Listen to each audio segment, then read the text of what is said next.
The sliding block is now fully installed and more or less wired in and ready to use.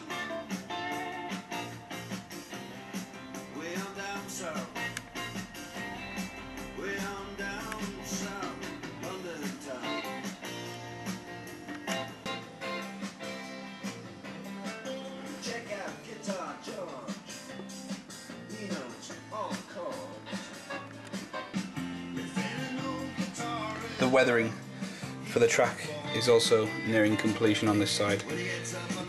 Now the rails have been painted, I'm going to rub them down, then apply some sleeper grime.